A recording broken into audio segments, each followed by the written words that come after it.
नमस्कार, Byju's exam prep IAS Hindi platform पर आपका स्वागत है। दोस्तों, आज हम लोग 2 अगस्त 2022 के दैनिक क्विज की चर्चा करेंगे, जो कि आगामी 2023 के प्रारंभिक परीक्षा के दृष्टिकोण से लाभदायक सिद्ध हो सकता है। तो आइए पहले प्रश्न की ओर चलते हैं। लंपी त्वचा रोग, जिसे लंपी स्किन डिजीज कहते हैं, के संदर्भ में निम्नलिखित कथनों पर विचार कीजिए। लंपी त्वचा रोग एक वायरल डिजीज है जो मवेशियों को प्रभावित करता है। यह कथन एकदम सत्य है। दोस्तों, भारत में मंकी पॉक्स के संक्रमण के खतरों के बीच मानसून के इस सीजन में जानवरों में लंपी नामक लाइलाज बीमारी कहर बनकर टूट रही है। दोस्तों, यह राजस्थान, उत्तर प्रदेश और गुजरात समेत भारत के कई राज्यों में सैकड़ों गायों की मौत से लाखों पशुपालक परेशान नजर आ रहे हैं। अकेले राजस्थान में लंपी बीमारी से करीब 1200 से अधिक गायों की मौत हो चुकी है और दोस्तों अभी तक तकरीबन 25,000 से अधिक जानवर लंपी के वायरस से संक्रमित पाए गए हैं। तो यह जो है पहला कथन सही है। दूसरा कथन है, वर्तमान में इस बीमारी से बचाव हेतु कोई टीका उपलब्ध नहीं है। तो यहां पर दे रहा है कि कोई टीका उपलब्ध नहीं है। ऐसे में यह कथन असत्य हो जाता है। दोस्तों, यह जो बीमारी है इसकी 3 प्रजातियां हैं। तो यह ध्यान रखेंगे, इसमें यहां पर देखिए दिया हुआ है, वह तीनों प्रजातियां हैं capripox virus, goat pox virus और शीप पॉक्स वायरस। तो दोस्तों, इसमें जो गोट पॉक्स वायरस है उसका टीका बना हुआ है और यही टीका गायों को भी दिया जा रहा है और अन्य जानवरों को दिया जा रहा है। तो ऐसे में यहां पर आप देख सकते हैं कि यह कथन गलत हो जाता है। कोई टीका नहीं, एक टीका इसका उपलब्ध है और अन्य टीका को बनाने के लिए वैज्ञानिक लगे हुए हैं। तीसरा है, इस बीमारी से संक्रमित पशुओं में मृत्यु दर 90% से अधिक है। तो दोस्तों, यह कथन असत्य है। क्योंकि इस संक्रमण से अगर हम बचाव कर लेते हैं तो इसमें मृत्यु नहीं होती है। अतः जो है केवल एक सही होगा। अब आइए इससे संबंधित खबर आई हुई है द हिंदू में, आप यहां देख सकते हैं कि 25,000 यह लंपी स्किन डिजीज जो फैला हुआ है 25,000 जानवरों में राजस्थान के, और 1200 से अधिक जानवर मर चुके हैं। इसी तरह से गुजरात में भी। तो दोस्तों, ये क्या है लंपी त्वचा रोग? तो यह लंपी त्वचा रोग मच्छरों, मक्खियों, जू, ततैया के कारण फैलता है। इसे गांठदार त्वचा रोग वायरस भी कहते हैं। दोस्तों, यह मवेशियों के सीधे संपर्क में आने और दूषित भोजन एवं पानी के माध्यम से फैलता है। इसकी 3 प्रजातियां मैंने बताया, जिसमें से इसका टीका है, यही टीका अभी तक 2.98 लाख जानवरों को लगाया जा चुका है कि इससे बचत की जा सके। और दोस्तों, सबसे महत्वपूर्ण बात यह चौंकाने वाली बात है कि राजस्थान, गुजरात, पंजाब और उत्तर प्रदेश समेत देश के कई राज्यों के जानवरों में लंपी नामक संक्रामक बीमारी ने पाकिस्तान के रास्ते प्रवेश किया है। दोस्तों, लंपी त्वचा रोग के लक्षण यही है कि जानवरों में बुखार आना, आंखों एवं नाक से पानी निकलना, मुंह से लार निकलना, पूरे शरीर में गांठें हो जाती हैं। और इसके अलावा इस रोग में शरीर पर जैसे गांठें वह काफी दिन तक रहती हैं, उसमें ब्लड भी निकलने लगता है।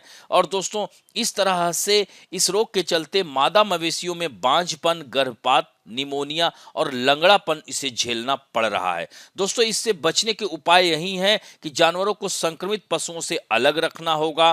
गौशाला या उसके पास किसी असाधारण लक्षण वाले पशु को देखते हैं तो तुरंत नजदीकी पशु अस्पताल में इसकी जानकारी देनी होगी। दोस्तों, गौशाला में कीटों की संख्या पर काबू करने के उपाय करने चाहिए। यानी मुख्य रूप से मच्छर, मक्खी, पिस्सू और चिंचिड़ी का उचित प्रबंधन किया जाना चाहिए। रोगी पशुओं की जांच और इलाज में हुए सामान को खुले में नहीं फेंकना चाहिए। यह सब महत्वपूर्ण है। यह संक्रमण से बचाव के उपाय हैं। दोस्तों, यह पहली बार 1929 के दौरान अफ्रीका में पाया गया था लंपी नामक वायरस। यानी 1929 में अफ्रीका में पाया गया था।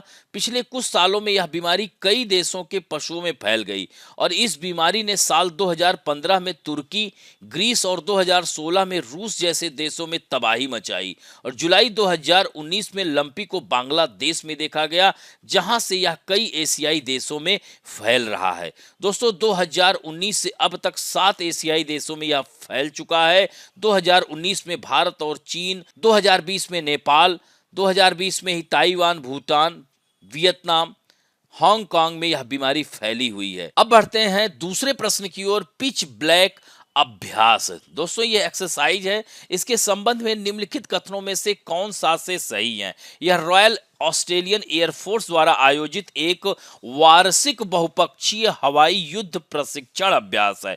दोस्तों यहीं पर यह कथन असत्य हो जाता है। 1 वर्षीय नहीं, ये 2 वर्षीय है, 2 वर्ष पे होता है। भारत शुरू से ही इस अभ्यास में भागीदार रहा है, ये भी कथन असत्य है, चूंकि भारत पहली बार 2018 में पार्टिसिपेट किया गया था, जबकि यह 1981 से हो रहा है। तो इस तरह से दोनों कथन असत्य हैं, अतः आंसर डी होगा। दोस्तों इससे संबंधित भी द हिंदू में आई हुई खबर है, पिच ब्लैक अभ्यास भारत इस महीने ऑस्ट्रेलिया में होने वाले मेगा हवाई युद्ध में शामिल होगा। और पिच ब्लैक अभ्यास में Australia, Canada, France, Germany, Indonesia, अपना भारत, तो 17 देश के 100 विमान और 2500 सैन्यकर्मी इसमें भाग ले रहे हैं। दोस्तों इसकी शुरुआत 1981 में की गई थी। भारत पहली बार 2018 में पार्टिसिपेट किया था। अब बढ़ते हैं तीसरे प्रश्न की ओर, भारत निम्नलिखित में से किस पर हस्ताक्षर और इसकी पुष्टि की है? पहला है अंटार्कटिक संधि, अंटार्कटिक संधि के लिए पर्यावरण संरक्षण प्रोटोकॉल। तीसरा है अंटार्कटिक समुद्री जीवित संसाधनों के संरक्षण पर सम्मेलन। दोस्तों यह तीनों पर पुष्टि कर चुका है और हस्ताक्षर कर चुका है, अतः आंसर इसका डी होगा। दोस्तों अंटार्कटिक विधेयक पास हो चुका है भारत की संसद में। इसका उद्देश्य यही है कि पर्यावरण और इस पर निर्भर एवं संबद्ध परिवेश के संरक्षण के लिए भारत द्वारा स्वयं से राष्ट्रीय स्तर पर इसका उपाय करना और इस क्षेत्र को खनन या अवैध गतिविधियों से छुटकारा दिलाने के लिए इसका असैन्यीकरण सुनिश्चित करना भी है। और दोस्तों इस क्षेत्र में कोई भी परमाणु परीक्षण या विस्फोट नहीं होना चाहिए।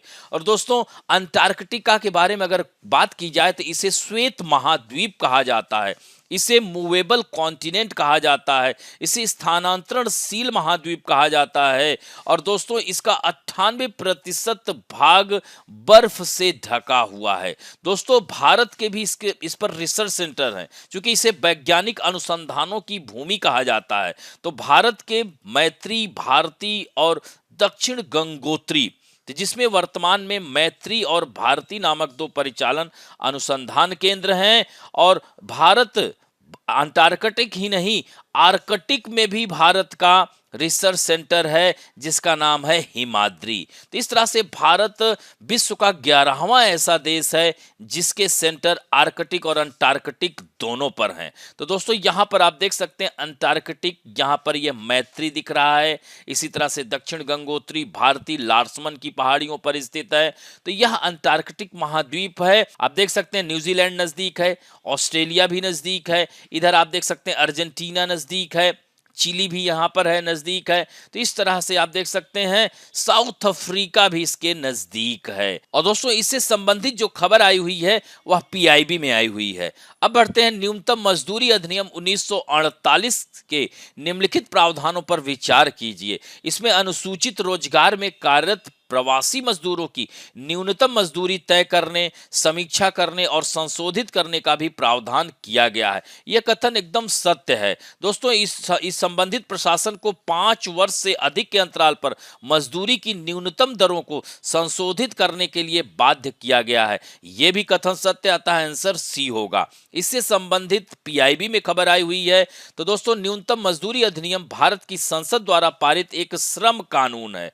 इसमें जो है अधिकतम 5 वर्षों के अंतराल पर पहले से ही निर्धारित न्यूनतम मजदूरी की समीक्षा करने और उसमें संशोधन करने का प्रस्ताव है। तो इस तरह से केंद्र और राज्य सरकार और मनरेगा के तहत श्रमिकों को इसमें जो है वेज, उसका जो श्रम है, उसका जो पारितोषिक है, उसमें घटाया बढ़ाया जा सकता है इस अधिनियम के तहत।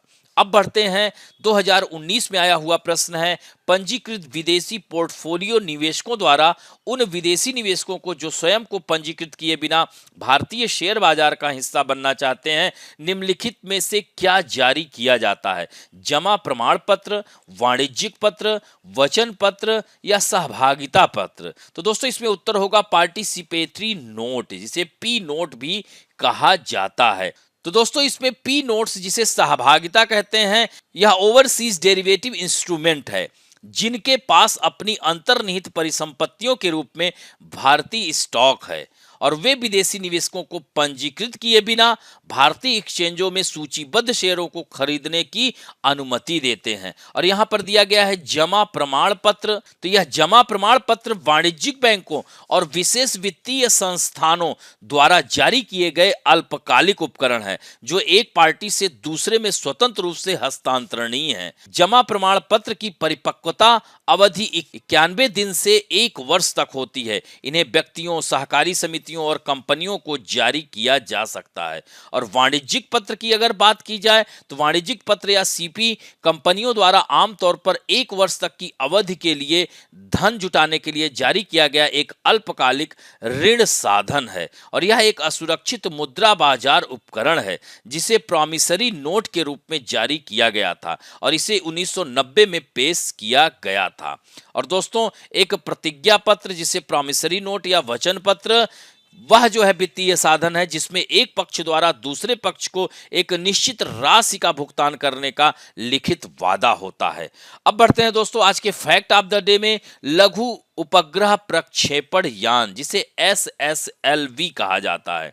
दोस्तों SSLV यानी इसको लघु उपग्रह प्रक्षेपण यान कहेंगे। भारतीय अंतरिक्ष अनुसंधान संगठन ने घोषणा की कि भारत के SSLV की पहली उड़ान 7 अगस्त को सुबह 9:18 पर श्रीहरिकोटा, कहां पर है, यहां पर है, तो श्रीहरिकोटा के सतीश धवन अंतरिक्ष केंद्र से उड़ान भरेगा। दोस्तों 500 किलोग्राम की अधिकतम सामान ले जाने की क्षमता वाला यह रॉकेट एक पृथ्वी अवलोकन उपग्रह इसे EOS-02 ये ले जाएगा जिसे पहले माइक्रो सैटेलाइट 2A के नाम से जाना जाता था। इसका वजन 142 किलोग्राम है। दोस्तों आगे अभी हम लोग इन दोनों के बारे में जानेंगे। तो इसमें यही है कि SSLV उपग्रह 6 मीटर रेजोल्यूशन वाला एक इंफ्रारेड कैमरा ले जाएगा और सरकारी स्कूलों के 750 छात्रों द्वारा 8 किलोग्राम का आजादी सैटेलाइट होगा।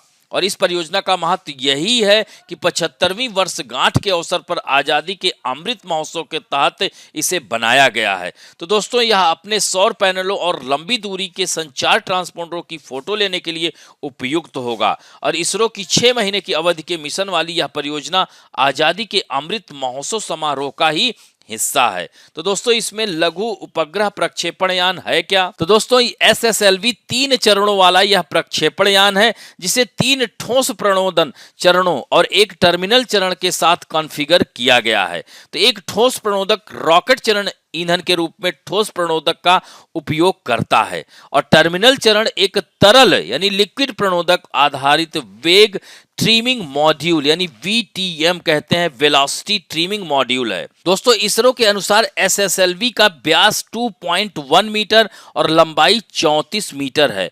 प्रक्षेपण यान का उत्थापन द्रव्यमान लगभग 120 टन है। लॉन्च व्हीकल 500 किलोग्राम तक के पेलोड को लो अर्थ ऑर्बिट यानी LEO में लॉन्च करने में सक्षम है।